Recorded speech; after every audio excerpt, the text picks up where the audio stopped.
Comment se comporter en face d'une montagne qui se présente dans notre vie? Quoi dire lorsque vous voyez une maladie qui vous arrive d'une manière inattendue? Comment se comporter lorsque tout va mal? Est-ce qu'on doit murmurer ou bien on doit commander ses problèmes? Bien-aimés dans le Seigneur, je crois que vous serez bénis, richement bénis par la prière d'aujourd'hui. Quoi que vous fassiez, ne vous déconnectez pas. Restez branchés parce que je crois que vous serez richement bénis. À tout à l'heure. Shalom.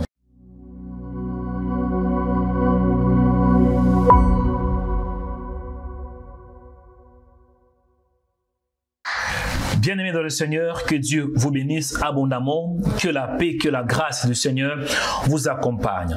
Vous êtes connectés au bon endroit et au bon moment pour vivre la grâce et la faveur du Seigneur. C'est votre frère dans le Seigneur, Joël Onikanda. Pour moi, c'est un privilège que le Seigneur a permis pour que je présente cette émission et aussi de prier ensemble. Je crois que vous serez richement bénis parce que ce n'est pas par hasard que le Seigneur a permis que tu sois connecté sur cette vidéo. Pourquoi est-ce que Dieu a permis cela? C'est simple. C'est parce que Dieu a des bons projets pour toi. Il dit dans sa parole que je connais le projet que j'ai formé sur vous. Les projets de bonheur et non de malheur. Je crois qu'en ce jour, tu vas vivre le bonheur du Seigneur. Je crois qu'en ce jour, tu vas vivre la grâce du Seigneur. Amen. Avant que je puisse entrer dans la profondeur, ne manquez pas d'aimer la vidéo. Aimez cette vidéo, partagez-la et surtout, ne manquez pas de laisser un commentaire. Si vous n'êtes pas encore abonné, ne manquez pas de vous abonner. Veuillez vous abonner en cliquant sur la cloche s'abonner. C'est alors que vous allez recevoir des notifications chaque fois qu'il y aura une nouvelle vidéo. Abonnez-vous bien-aimés si vous ne l'êtes pas et je pense que ça sera un moyen pour soutenir aussi ces ministères. Amen. Aujourd'hui, Dieu m'a mis à cœur de vous parler d'une série d'enseignements, la foi qui déplace les montagnes. Voilà le thème. La foi qui déplace les montagnes. Amen. Et aujourd'hui, je pense, par la grâce de Dieu, nous allons entrer dans la profondeur. Lorsque nous parlons de la foi d'une manière simple, la foi est définie dans le livre de Hébreux chapitre 11 verset 1. Il est écrit que or la foi est une ferme assurance des choses qu'on espère, une démonstration de celles qu'on ne voit pas. En d'autres termes, tu ne peux pas vivre la bénédiction de Dieu si tu ne crois pas en son nom. Parce que Dieu existe et Dieu est esprit. Pour que Dieu s'approche de toi, c'est par la foi. La foi te permettra d'être connecté avec le royaume du ciel. Il est écrit que toute personne qui s'approche de Dieu doit croire que Dieu existe et qu'il est le rémunérateur de ceux qui le cherchent. En d'autres termes, pour que tu reçoives ce qui est dans le royaume du ciel, il te faut la foi. La foi, c'est lorsque tu espères. Tu espères par exemple un changement et tu espères que ce changement viendra de Dieu. En espérant un changement, tu mets ta foi en Dieu et à part ça, tu fais aussi un pas en avant pour que tu vives aussi les changements. Les changements ne viendront pas du ciel. Ça vient par la foi, mais il faut aussi poser des actions concrètes. En d'autres termes, il y a la foi sans œuvre et il y a la foi avec des œuvres. Il y a des gens qui ne croient pas qu'il y a un Dieu. Ils croient seulement qu'il y a un Dieu, mais ils n'ont pas de relation. Cela veut dire, il y a des gens qui croient qu'il y a un Dieu. Dieu existe, mais ils n'ont pas d'intimité avec lui. Ils n'ont pas de relation personnelle avec le Seigneur. Ça, c'est la foi sans œuvre. Par contre, il y a ceux qui croient en Jésus-Christ et ceux qui pratiquent aussi leur foi. C'est ce qu'on appelle des disciples de Jésus-Christ de Nazareth. Est-ce qu'il y a des disciples en ces jours? Si tu es un disciple de Jésus, qui croit en Jésus et qui pratique aussi des bonnes œuvres, donnez-moi un bon amen. Il est écrit que le juste vivra par la foi. On voit l'exemple dans Hébreux chapitre 11 verset 15, que c'est par la foi qu'Enoch fut enlevé pour qu'il ne vit point la mort. En d'autres termes, Enoch avait cru et c'est pour cela Dieu l'avait épargné pour qu'il ne voie point la mort. Aujourd'hui, je voudrais m'appuyer dans le livre de Marc chapitre 11 verset 23. Il est écrit, je vous l'ai dit en vérité, si quelqu'un dit à cette montagne, ôte-toi de là et jette-toi dans la mer. S'il ne doute pas en son cœur, mais croit ce qui dit arrive, il le verra s'accomplir. C'est pourquoi je vous dis, tout ce que vous demanderez en priant, croyez que vous l'avez reçu et vous le verrez s'accomplir. Dans ce contexte, c'est l'histoire de Jésus. Jésus était en train de marcher avec ses disciples. Il était sorti d'un village qui s'appelle Béthanie. Et c'était le village où il y avait même son ami Lazare. Et lorsqu'il était sorti de ce village, du coup, Jésus a eu faim. Il devrait manger. Et il a vu de loin qu'il y avait un figuier. Et dans ce figuier, c'est comme si lui croyait qu'il y avait des fruits. Il est écrit que Jésus s'approchait de ce figuier pour voir s'il y avait des fruits ou pas. Mais il était un peu surpris. Il a vu qu'il n'y avait pas de fruits. Et lorsqu'il a vu cela, c'est alors que Jésus a ouvert sa bouche. Il a dit, jamais personne ne mangera de tes fruits. Donc Jésus avait maudit le fruit. Jésus avait maudit le figuier. Et le lendemain, dit la Bible, lorsque Jésus était sorti lorsque Jésus était en train de traverser le même endroit, il est écrit, il y avait un de ses disciples. Donc un jour après, un de ses disciples au nom de Pierre, dit Pierre. Pierre a remarqué que le figuier en question était séché. C'est alors que Jésus prend la parole en lui disant, croyez en Dieu. Amen. Il dit, ayez foi en Dieu. Il dit, je vous le dis en vérité, si quelqu'un dit à cette montagne, ôte-toi de là et jette-toi de la mer, ainsi qu'on sort. Aujourd'hui, ce que je voudrais souligner un peu, cela veut dire la capacité de ne pas se lamenter. Au lieu de murmurer, au lieu de se lamenter, au lieu de parler de tes problèmes, c'est mieux de parler à tes problèmes. Un exemple que je peux vous donner, on voit dans Genèse chapitre 1 verset 1. Au commencement, Dieu créa le ciel et la terre. La terre était informe et vide. Il y avait de ténèbres à la surface de l'abîme. En d'autres termes, il y avait le vide, il y avait les chaos, il y avait la destruction. Et bien aimé dans le Seigneur, il y avait l'obscurité totale. Et lorsque Dieu a vu cela, Dieu ne s'est pas lamenté. Lorsque Dieu a vu cela, non, Dieu n'a pas dit, oh oh, il y a les ténèbres. Non, Dieu a parlé, Dieu a commandé, Dieu a appelé à l'existence ce qui n'existait pas à exister. Dieu a imposé la lumière là où il y avait le ténèbre.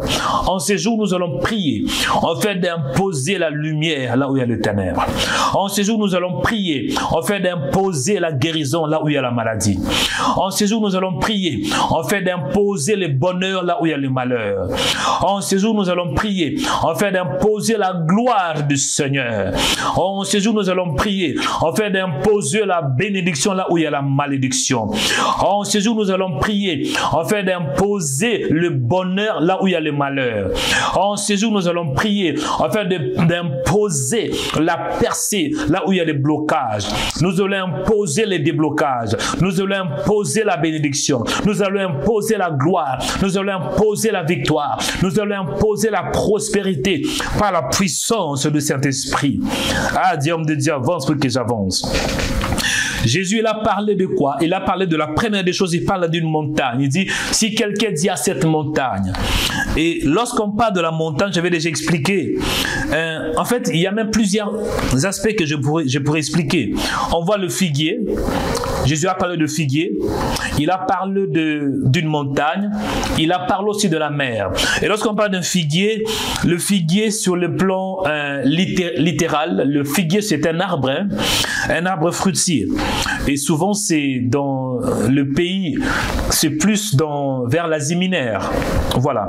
Et à part ça, dans les sens figurés, dans les sens prophétiques, le figuier c'est la terre d'Israël.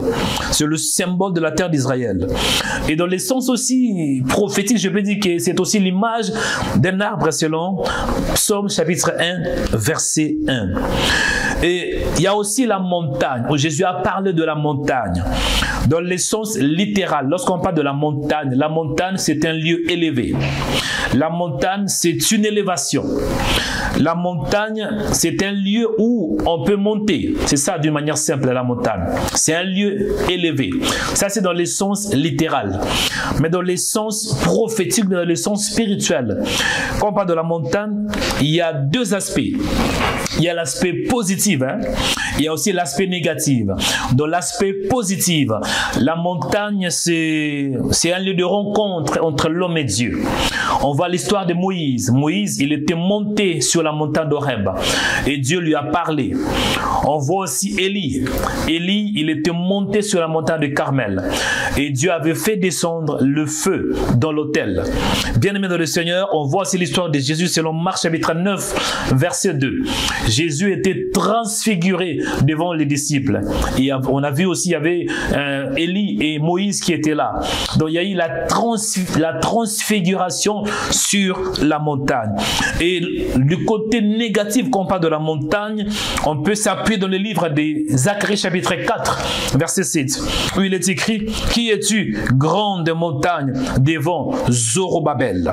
Et dans Ésaïe chapitre 40, on voit aussi la montagne, ça peut être un obstacle, où il est écrit que toute vallée soit exaucée, que toute montagne et toute colline soit abaissée, que les couteaux s'échangent en plaine. Bref, les montagnes dans ce contexte sont les obstacles entre. C'est quand même bon dans le sens où, parce que tout ce que Dieu a créé est bon, dit la Bible. On va dans Genèse 1, verset 6, où Dieu dit qu'il est une étendue entre les eaux et qu'elle sépare les eaux d'avec les eaux. Donc Dieu a créé la mer, Dieu a créé les eaux. Donc là quand même on sait que c'est quand même positif parce que c'est la création de Dieu. Et d'une manière négative, quand on parle de la mer, comprenez que la mer est associée au mal. Pourquoi? Parce qu'elle est aussi associée aux créatures maléfiques.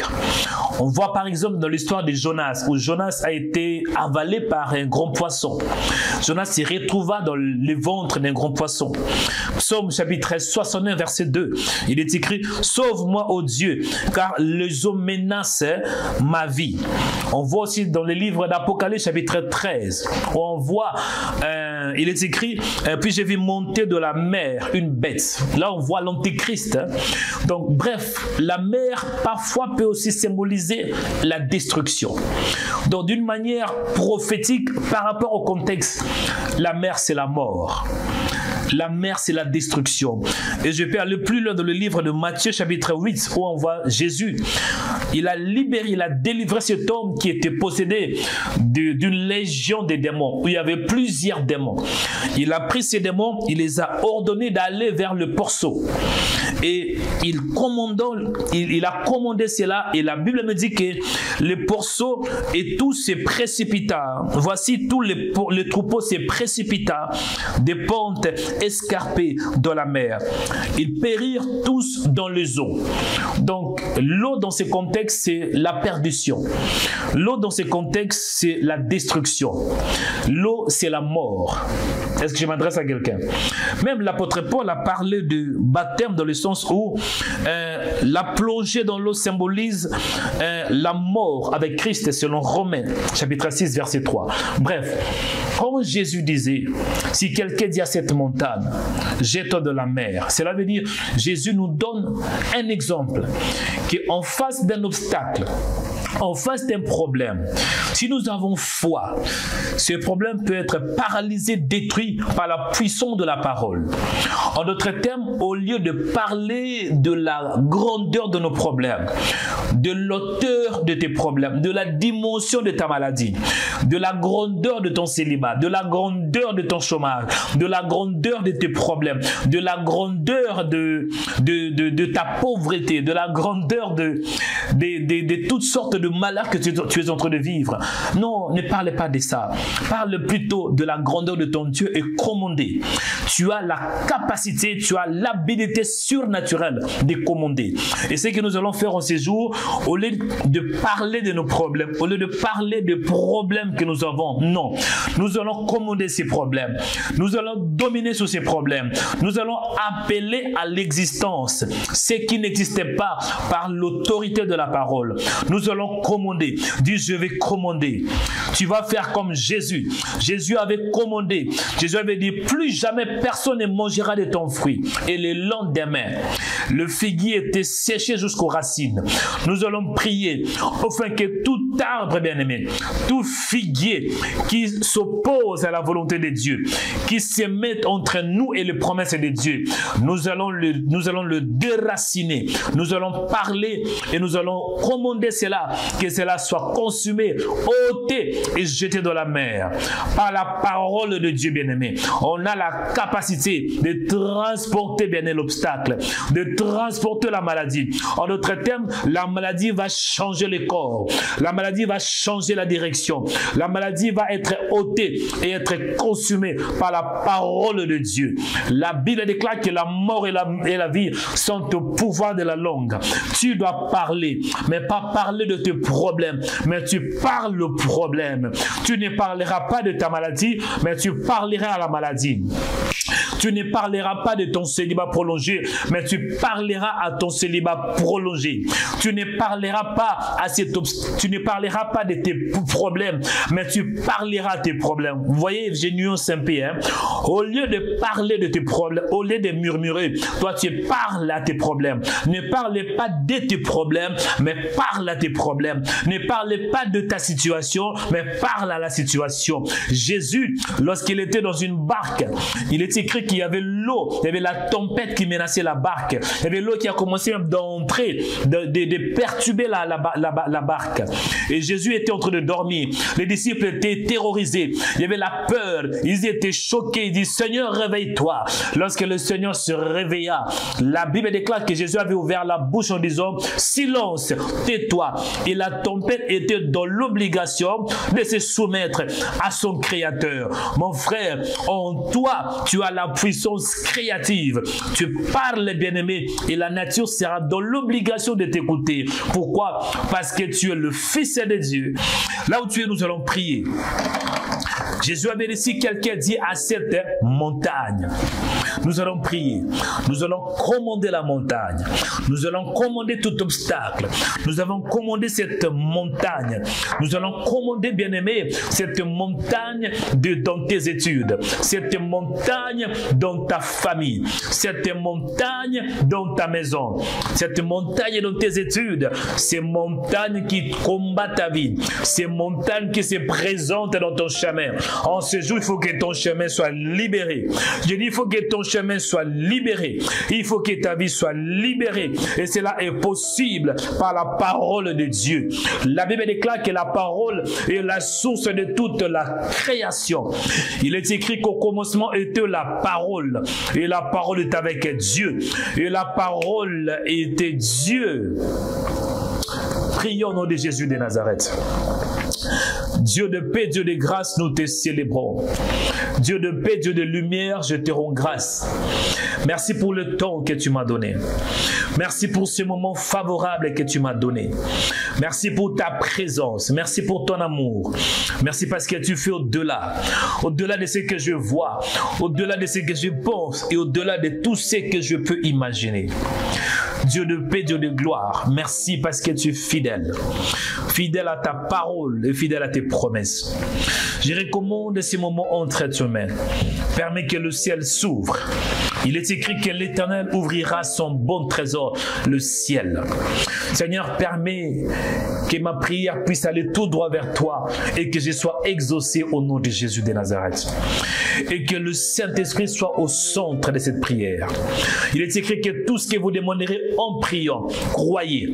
Je crois de tout mon cœur, Seigneur, que tu es capable de ôter. Tu es capable de ôter tout obstacle dans le nom de Jésus de Nazareth. Je crois de tout mon cœur, Seigneur, tu as la capacité de déplacer toutes tes montagnes qui se passent, qui se présentent dans ma vie. Merci parce que la journée d'aujourd'hui est bénie. Merci, Seigneur, parce que tu m'accordes la grâce. Merci parce que la grâce, ta grâce est en train d'être renouvelée. Il est écrit que oui, Seigneur, les bontés de l'Éternel ne sont pas épuisées. Ses compassions ne sont pas à leur terme, car elles se renouvellent chaque matin. Merci pour ta présence. Merci pour ton amour infini. Au nom de Jésus. J'ai prié, Seigneur, quand contre toutes les montagnes qui s'élèvent dans ma vie, toutes les montagnes qui se présentent dans ma vie, toutes les montagnes qui se présentent dans ma maison, dans ma famille, au nom de Jésus.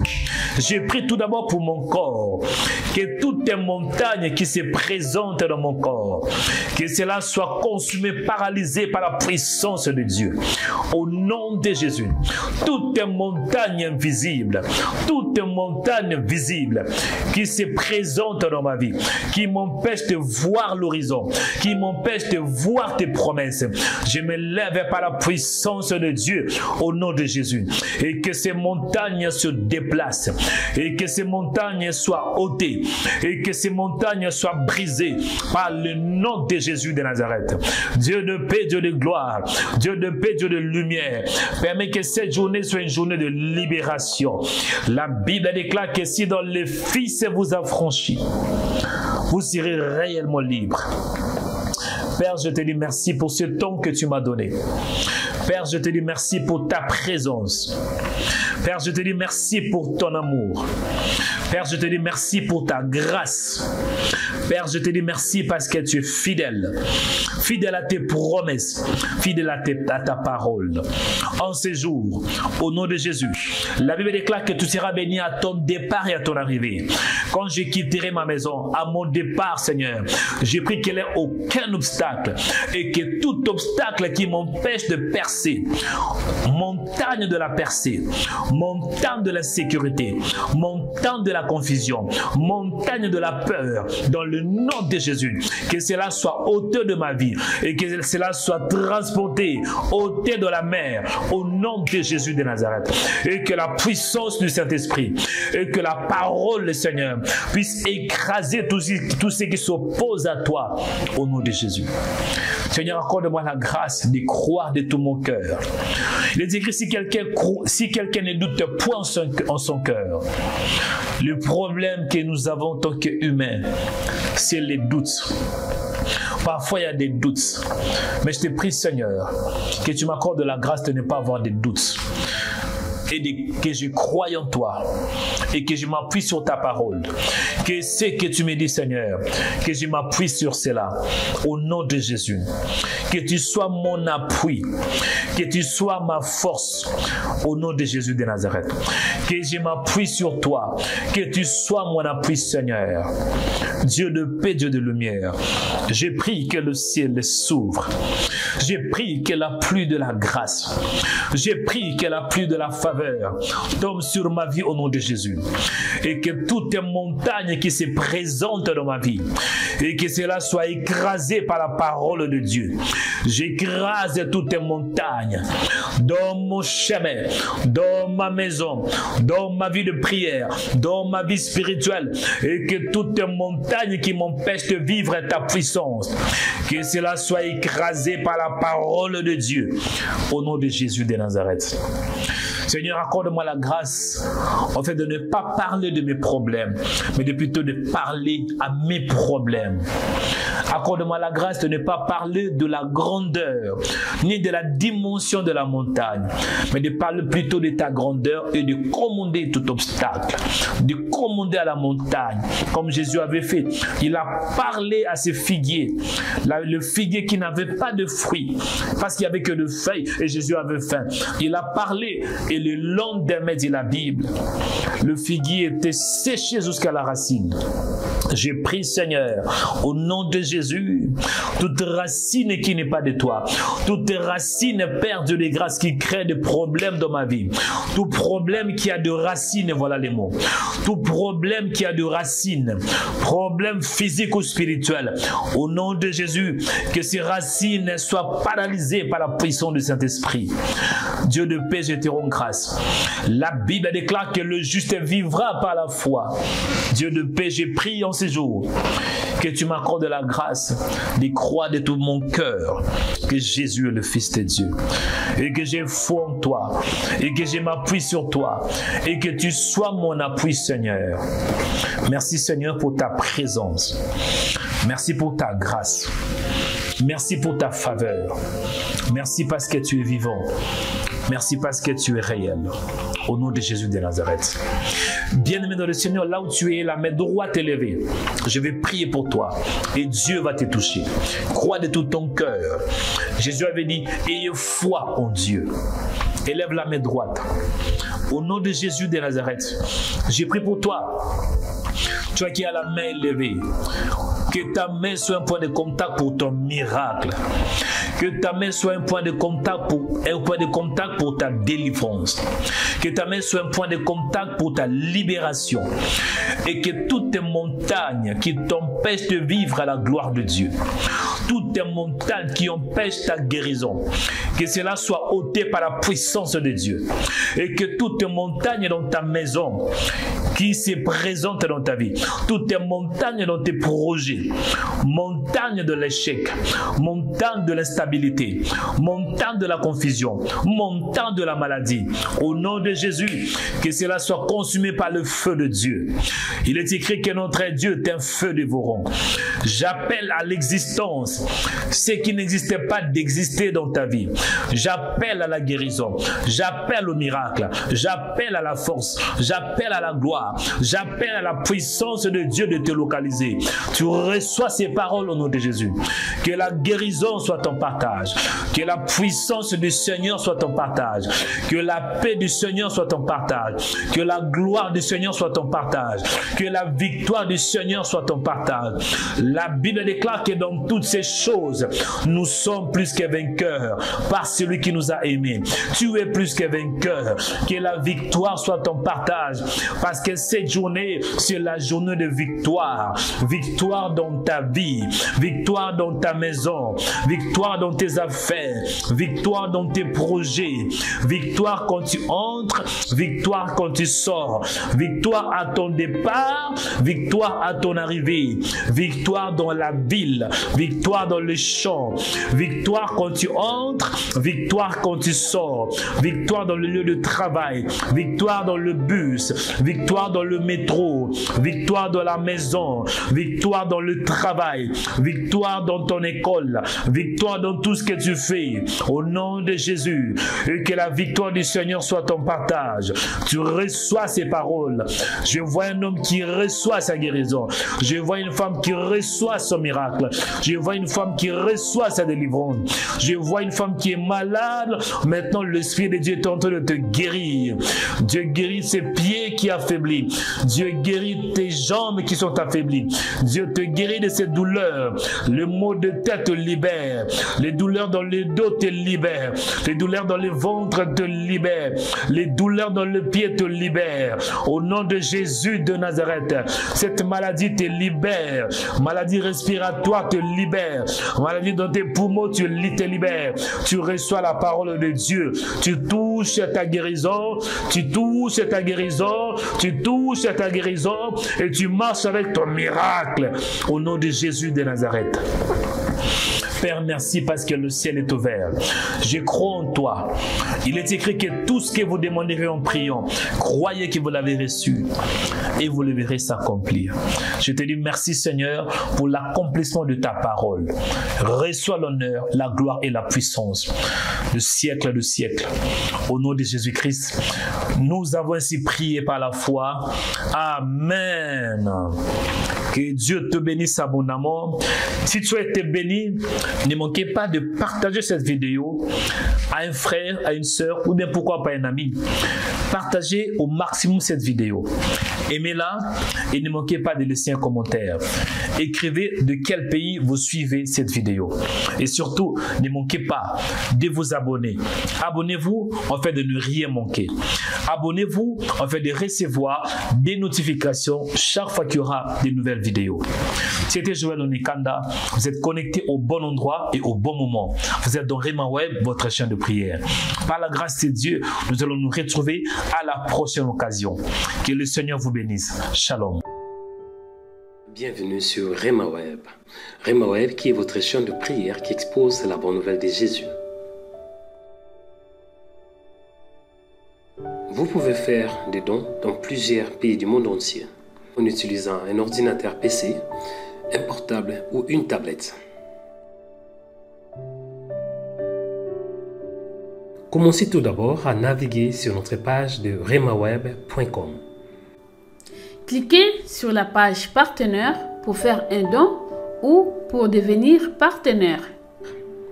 Et là, vous aurez toutes les informations à ce qui concerne les dons. Et nous allons vous expliquer étape par étape comment faire un don ou comment devenir partenaire. Nous allons aller étape par étape. La première possibilité, c'est à travers un virement bancaire international. Et nous utilisons notre banque suédoise, Swedbank. La deuxième possibilité, c'est à travers un virement bancaire en France. Si vous êtes en France, vous pouvez utiliser les coordonnées suivantes à travers la banque postale. La troisième possibilité, vous pouvez utiliser la carte bancaire ou bien PayPal en cliquant sur www.remaweb.com/partenaire. La quatrième possibilité, c'est pour devenir partenaire. Comment devenir partenaire? Cliquez sur www.remaweb.com/100. La cinquième possibilité, c'est à travers notre compte PayPal. Cliquez sur le code que vous voyez ou bien utilisez votre compte PayPal. Pour faire un don, c'est à travers le virement bancaire international. Contactez-nous pour avoir plus de détails. Utilisez correctement les coordonnées que vous avez reçues. Chaque fois que vous faites un don sur notre page de remaweb.com, vous allez recevoir une confirmation sur votre adresse email. Pour plus d'infos, visitez notre site remaweb.com et le site est 100% sécurisé.